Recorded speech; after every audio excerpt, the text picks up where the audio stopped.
Congrats on winning the NPR Tiny Desk concert contest. You've got a hell of a story, and I thank you so much for joining. And you've been doing music a long time, and you've been grinding a long time, but at 23, you kind of had an event that made you really want to pursue it full time, but you had a couple of albums out before then. At what point did you know, like, I'm going for this? The event that really made me like go for it was my grandfather's passing at 22. I was doing a lot of work in the Christian industry at the time. And so that one rocked my world, and it kind of shattered my faith. I was dealing with a producer at the time who was paying me to make music. And so I was grateful for the fact that I got to make music full time. But I mean, I was making a beat every day and getting a very, very low amount every month. So I was cool with that. But I just asked for a favor where I was like, I need to go see my grandfather because he had a heart attack 2 months before. And I was like, something told me, I was just like, I got to go see him. The producer I was working for kept promising me that I could do it even. And I said, I'll work while I'm there if I need to. And he kept promising me, he said he'd buy the tickets, and he never bought the tickets. And so like a month later, my grandfather died. Oh. Yeah. Oh, that is devastating, man. Yeah. I'm sorry. Like my relationship with Christianity and at that point was very, I dealt with a lot of like bad experiences. Like what? When I was in Oakland, it was, so the pastor, he was a cult leader. He used a lot of like word of faith ministry, prosperity gospel, things of that nature, where it was like, you do this and you'll get this. Okay. But that wasn't really the issue. He was more like a very controlling cult leader. Anything he says, he needs to be done. Yeah. So his interpretation of the Bible is the only way. He's not open to hearing. Right. No. Okay. That's a problem. Also, he was a predator. That experience, and then the producer experience in the Christian industry, I was like, I've like, if I'm having this consistency here, I don't know if I want to. I don't like this. What was that conversation like? Was it with you and God? Like, just, hey man, I don't know what you are. I don't know what Christianity is. Like, tell me about that moment when you questioned that. Well, it was like at that point, I was looking. I was like, this can't be real. This entire thing, it can't be. It's. I was like, this is what the Bible says, and this is how these people are acting, and these are two separate things. And I'm like, they're using this to justify what they're doing. And so, and I'm like, I'm watching this pattern happen. And, you know, at 22, 23, it was like, okay, I started reading the Gnostic Gospels. I started moving away from it to find the justification to be like, hey, I don't want to be locked in this cage because I didn't get out. I didn't do anything. I was following it to the best of my ability. And I just had my face shattered after that moment. I was like, this is... And so I became an atheist for like 5-6 years. Wow. I said, there is no God at all. So, wow, that's crazy, because when you're breaking out of that religious sense, essentially you're going to hell if you do that. And so you're just like, screw it, I don't care. Yeah, it was just like that moment was so hard, I think, because it's like I lost literally my life. I lost my community. I lost. Oh, yeah, because you were essentially in a cult, right? Yeah, I had to restart. Yeah, that does come with community, and a lot of stuff is taken care of when it comes to your social life and family and things like that. So you got hit with the guy was a predator. You lose community. Your grandpa dies. Your Christian boss wouldn't let you go see him. That's terrible. That's gonna shift life for you. So yeah. I can see how you went atheist. Are you still atheist? No. Or how did that, no. What happened? Tell me about that moment but are you religious now? I wouldn't say religious, but I definitely believe in God. Yeah. And I found God, and I talked to God, and God talks to me. Tell me about that. I want to hear that. That was very interesting, because it started off with, like, I was struggling heavy with addiction. So I lost this contest in 2019 before I went on tour with Hobo Johnson. This was before I even knew that I was going to go on tour. And so I was really devastated by the loss of this contest that I really wanted to win. And so when I lost that contest, it was like, dang, I don't think I'm focused enough. So let me try doing this Adderall. It was really good at first. Then I won a contest because of it. And then on tour, I was abusing it at that point.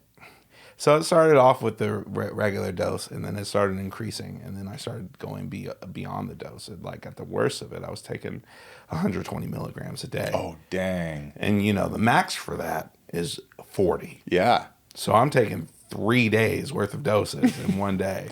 We were traveling through Mississippi, and I had about like 12, 13 pills. I'm at the point where, you know, you can either get caught with possession, and then you can get caught with possession with the intent to sell. And at that point, I was caught with, I wasn't caught, thank God. I would not be here. Mm-hmm. But I had enough to be caught with possession with intent to sell. Oh, no. You don't want that. Right. So we get pulled over in Mississippi with California license plates and all that. We were targets. For sure. Yeah. And I had it in my bag. I was looking for a long time where to hide it. And what nationality are you? I'm black, white, and native. Okay. I'm like, so different. I'm just a mutt. Yeah, so different than what they're used to in Mississippi. We'll just leave that there. Right. But then I'm still like recognizable. It's like, you ain't one of us. Exactly. Exactly. But, you know, it was that moment. You know, I just didn't understand the gravity of my actions until that moment. I was like, holy crap, dude. I'm about to get everybody in trouble here off of this. And that was like, they searched the entire car and didn't find it. Dang. I give him That's my a CD. blessing. Yeah. God was working. For sure. But that wasn't even the end of my saga at all. That was the end. I got back from tour. I ordered like 100 pills. Oh shit! Okay. Like I was like for the rest. I'm a stubborn idiot sometimes. Yeah. So that started a 2-year Just a runner binge. Okay. There was a point where it got so bad I almost lost my mind one night. And you know, on it.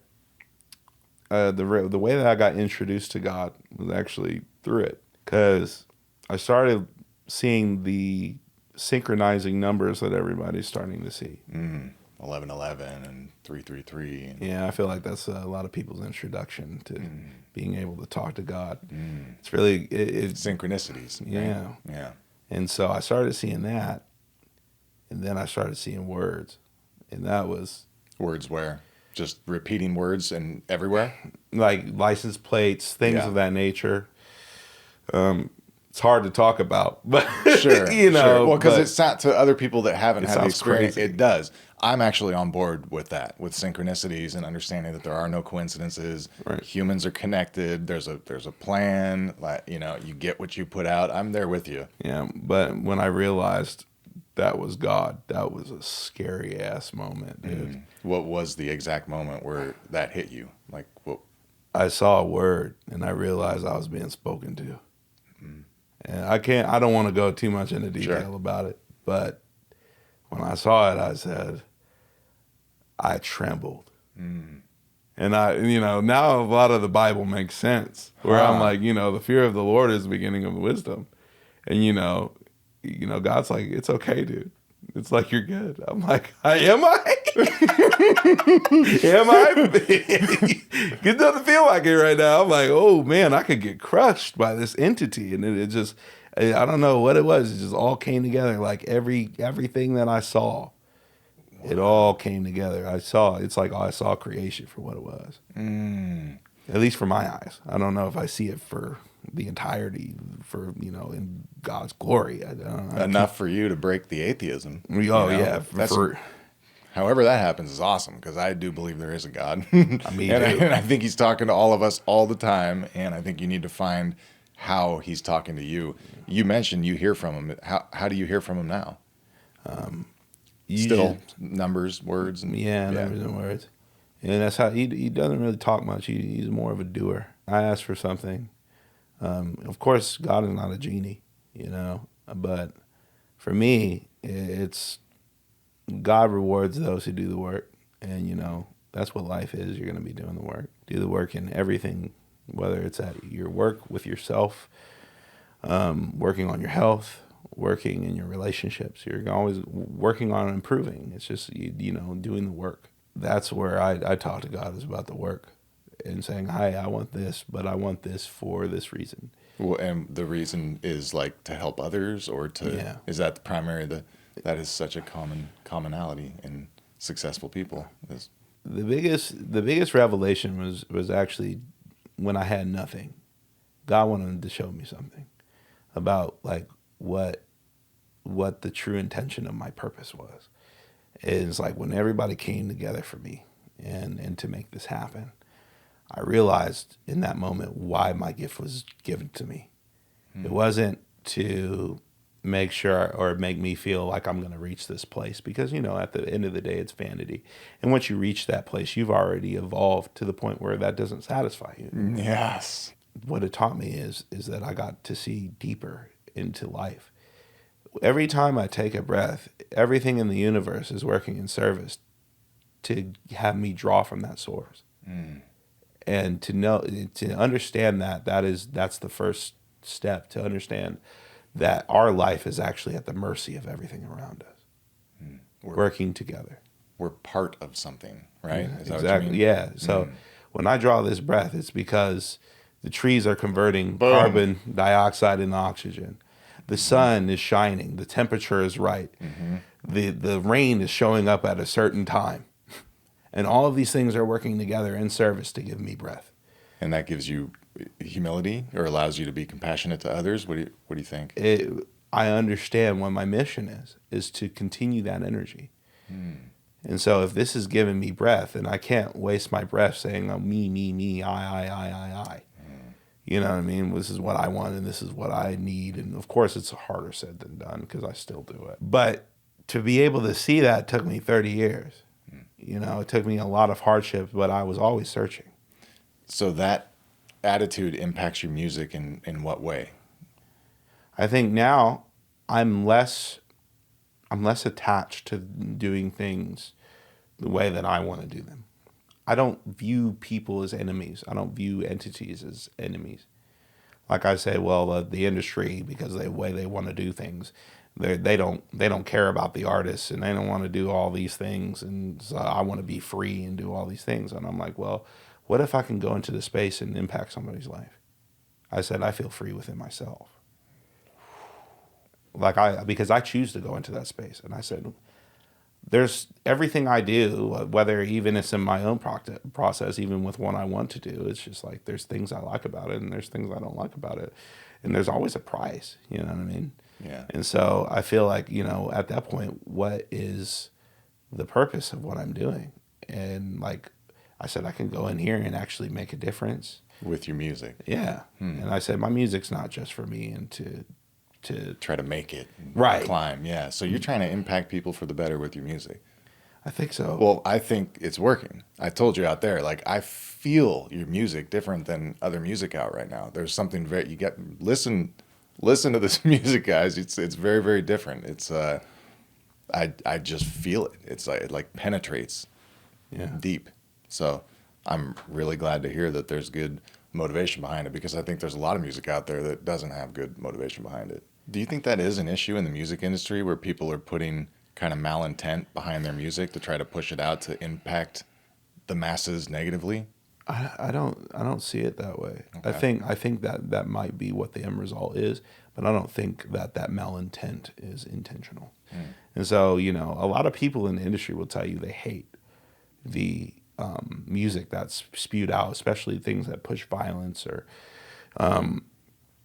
and you it's know, not good. It's not good for the ears, and I think we all can agree with that. But I think, you know, at the end of the day, they still have to push it, because it's like, if this is what's selling, you know, it's like I have to be able to keep my job.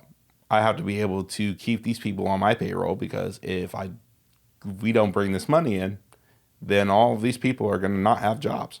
And that's where I started to think about that part, was like, it sucks in that way. And it's like, okay, it's like your morality may be doing this, it may be telling you this, and you may hold these truths to yourself. But when you're walking into an industry that has, in order to make money, has you doing the antithesis of that, there's a price that happens over time. It happens with life. With life comes death, and life is about balance, and that's what the balance looks like. So you have to be able to. Everything has a good thing and a bad thing to it. Every lesson, every elevation, every hardship has a bad thing to it and a good thing to it. Or you don't even have to look at it that way. It just could be things that are hard for you and things that are easy for you and things that are enjoyable for you and not so enjoyable. And so I look at life through that lens, through that Libra scale, through everything that I do. So you look for balance between, say, pain and pleasure. Exactly. Instead of just too much pleasure or too much pain, you're trying to find the happy medium. Exactly. That's kind of where, the medium is where the beauty of life is, kind of in everything. So to your point, I think balance is a good philosophy, if you will, to look to utilize in all activities. That's a hard thing to walk, and so I feel like people get rewarded when they do walk that line, though. Like it might not be the easiest or the quickest path to success, but if you stay true to that and you listen to that voice in you and you feel that feeling like I shouldn't do that, and you don't, I feel like things work out better. It took me 30 years to get to this point. A lot of people, I wanted fame so bad at like 20, 22, 23. Me now, I understand that it's more of a byproduct than what I want. What I want now is peace and a life of fulfillment. What my success means to me now it's radically different than what it was when I was younger. What does fulfillment mean to you now and success? I think success for me is agency of time. Fulfillment is knowing that I've done everything I could with my time. Damn, that's profound. Yeah. I agree. And really that's all we can do in life. I think there's really no making it, because we all have to meet the maker one day. And so it's just one of those things where it's like, okay, during this time, like, what do I do? It's like I don't want to sit on my ass. Yeah. I don't want to get $1 billion and be like, okay, I get to retire at 30. I didn't come here to retire. I came here to work. I came here to live. You can't just live just sitting down and doing nothing. Right. There's times for that. There's a time for it. You earn it. Yeah, you earn it. Mm-hmm. And now it's. And I don't even know where the desire comes from. Really, it's just what I feel, and I think I get to experience this life. I think it's more like I'm on a ride, and I get to have choices on that ride. I get to choose where I get to go and what I want to see. I don't know why I want to make those choices, but I know that I'm down for the ride and I want to enjoy it. Tell me what life looked like in that period between finding out you're going to play Tiny Desk and then playing Tiny Desk. So I got the announcement on May 8th of this year that I won the Tiny Desk. On the last year's date, on the same day, I got into a total loss car accident with a brand new car that I bought 2 months earlier. Oh. And I was using this car to pay my bills because I was doing Uber at the time. When I got into this car accident, and I was just at an intersection in Natomas, and the person wasn't looking, and they didn't even approach the stop sign, and I had the right of way. And they T-boned my car. It was a really hard hit. Airbags deployed on the passenger side. Did you get hurt? No, I was very flustered though. Yeah. So it was just an intense moment in that way. People checked it to see if I was okay. But the driver attempted to run off, tried to hit and run. And then there was a person in the neighborhood who I'm grateful for that made sure they followed him. Oh, wow. Not just got his plate, but actually chased him down. Yeah, got her plates, and it's just she came back. So what are you thinking? Okay, lost my side hustle income. Everything else is hit and miss. I'm done with this stuff in a year. Did you go through any depression or anything like that? Oh yeah, I did. Oh, I'm sorry to hear that. And when you sow a seed and you tend to the soil, you tend to the plant, and you keep going and you keep going, and you don't see it sprouting. It over time, it's really hard not to lose faith in wondering if this is going to actually grow. And so I was actually reaching a critical point where I was like, if something does not happen this year, I'm going to walk away from this. I had to really ask for help because I didn't have any money at all. And I had this really big vision for how I wanted to execute it. And it was just a lot of phone calls, a lot of planning and meetings and execution. And everybody showed up and everybody was willing. And All City Homes, they provided me the venue for 2 to 3 days straight, which is absolutely unheard of. That's so generous. Right. That's awesome. Beyond generous. It's just, it's unreal. It's like, it's what was needed to happen. Because for the first day, I just needed to set it up because it was a really, really detailed schematic that was in my brain. And so I was like, okay, I need everybody here and here and here and here. And then I also need to set up all the mics, get the lighting right. So I had the videographer come in the next day. Sure a day. And then we had the dress rehearsal, taking pictures, making sure everything was right, making sure the camera looked right. And then on the last day, we had the performance. I always ask this of people that get to make a living off creativity in any form. Is there any message you have to people that know they're talented but don't know exactly how to even start the path to where you're going, and maybe they're too insecure to share their talent, or do you have any message to young artists?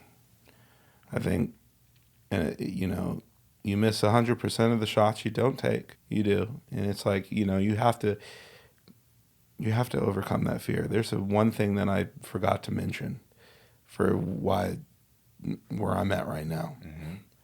One of my biggest fears in life, if not my biggest, is loss. Whether it's the loss of a game, losing a contest, or losing a loved one, loss is that thing. And for me, I was afraid of entering this contest because of loss. But I couldn't stay where I was. And that was the hardship that I was dealing with the car. It's like, I can't stay where I am. It's just going to get harder. So you need to make a jump.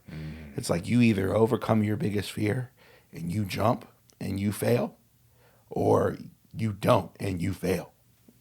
Damn. So it's like, if it's that the life you want is literally on the other side of that fear. And I've heard it many times. Everybody on every podcast that I've seen, anybody who's successful right now on social media, they will all tell you the same thing. The life you want is on the other side of that fear. No kidding. Hey guys, thanks for watching. If you enjoyed, leave a comment. Show these guests some support. What part impacted you the most so we can make them feel really good. These are real stories and raw emotions. Thank you.